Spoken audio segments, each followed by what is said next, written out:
I made this tire clock, and here's some things along the way. I need 48 pieces of wood the exact same size, so this is called a stop block, and my saw has a clamp to keep it tight. So I just put the piece of wood right against the stop block and then cut it, and then each piece is the exact same size. I made these marks for my domino joiner, and since I'm going to be taking this apart and putting holes in for the dominoes, I made sure to number each joint so I get the exact one to the exact one. This is a domino joiner, and it has this bit that goes back and forth to make these holes, and it makes it really easy to put these dominoes in for glue ups to keep everything aligned. If I'm doing a glue up where the pieces are going to lay against the table when they dry, I put wax paper down because the glue peels off really nicely off the wax paper. When I'm gluing pieces all the same size, sometimes I'll use a clamp to clamp them all together and then spread the glue on all the pieces at once, so it's quicker. I glued these pieces of wood together in a circle shape, and to get it all tight, I wrapped this string around it and tied both ends to this stick and twisted it, and it brought everything together tight. I made this piece a little too big, and I'm using my table saw sled to trim it down, and I'm glad I made this sled this big because it just fits for this piece. I want to glue this block on here, and these are called bandy clamps. It has this band, and it clamps on like this, and the band keeps it tight.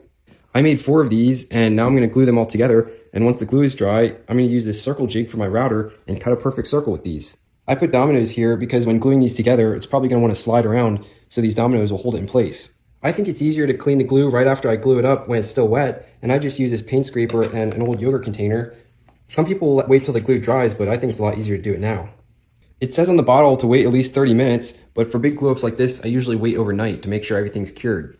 Before I glued 2 of these rings together, I marked the centerpiece. I clamped all these blocks together and marked them all at the same time, and then I have these 2 marks, and now I can square it off so I can get the center mark here, and I'm going to be drilling a hole here. I'm drilling these holes before I cut this out in a circle because with this bit, it's a lot easier to drill on a flat surface than a curved surface. I only want to drill a certain depth, and this drill press has a stop here, so now it only gives a certain depth and each one will be exactly the same. This fits perfect on my drill press with a little bit of room to spare, but I did have to take these 2 handles off, and it still works good with 1 handle. This is a circle cutting jig. I screwed this block in the center because with this piece I had nothing in the center, and now it rides around and I can cut a perfect circle. This bit only goes so far, so I got this extra long bit, and even with that one, I still need to flip it over and do the other side. Sometimes I cut small pieces of plywood to see if I need to make any adjustments with the measurements or angles, and once I have it good, and then we use the real wood. I mark these blocks with this lumber crane, so when I come over the jointer and I run it through, I know which side I did and which side still need done. I needed to cut these angles, so I put painter's tape on my table saw sled and then glued this block with this instant adhesive, and then I just put the block in there and then cut it with the table saw and then flip it around and cut it again. I'm using my router table to take the corners off these blocks, so it's a lot easier and quicker to turn these around on the lathe. I put a slight curve on this piece of plywood and glued sandpaper to it, and I'm using it to sand this circle. I use this tool to get the exact size of the hole, so then I know when I'm good on the lathe, and I do make it a little bit less just so it's not too tight. I put this block in the center, so when I glue the spokes, it keeps them at the right height. I cut part of the back of this tire out so I could fit the wood wheel in, and I also put blue painter's tape on here so I didn't get the black part of the tire on the wood.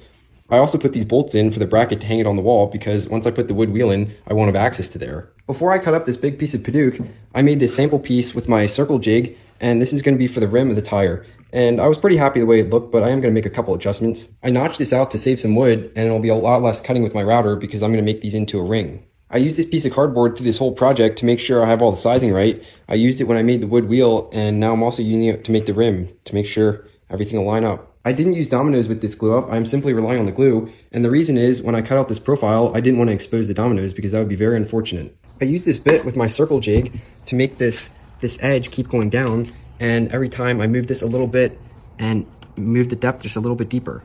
I use this bit to make this edge here, and then I use this bit to flatten it, and then I use this bit to give it a curve. I already had this for my flattening sled, and I modified it, put this block on and this stop to make these tick marks when I'm adding these pieces of maple wood in there. I thought about chiseling this round part square, but I didn't want to risk breaking this or chipping it out, so I decided to sand these little things so it fits in there perfectly. I tried sanding these with my sander, but since this white wood is harder than this red wood, it kind of left a little lump, so it gets a lot flatter to sand them with a sanding block. I put some finish just on the outer edge here because after I glue that on, I don't want to get any finish on the tire because I'm leaving the tire natural. I'm going to be using this Thixo to glue this wood ring on this tire, and it says it bonds wood, metal, and fiberglass, so I'm going to make sure to get some wood on wood contact here, but I'm also going to put on the rubber tires just to seal everything up. To make it look like the old style tire, I made these little brackets and made these fake bolts. I put a screw through the bracket and then glued the fake bolts on with this instant adhesive. This is called figured maple, and I want to cut a circle, so I made this cardboard pattern to see what part of the grain I wanted, because it varies from here to over here. These clockworks were designed for a thin clock face, so I have to notch out this block of wood to get it down to thin, so I can connect the bolt on here.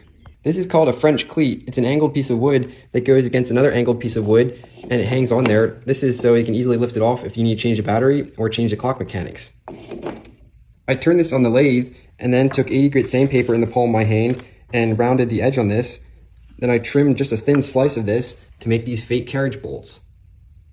I use this furniture butter and put it on and wait about a day and then wipe off the extra, and it gives it a nice finish.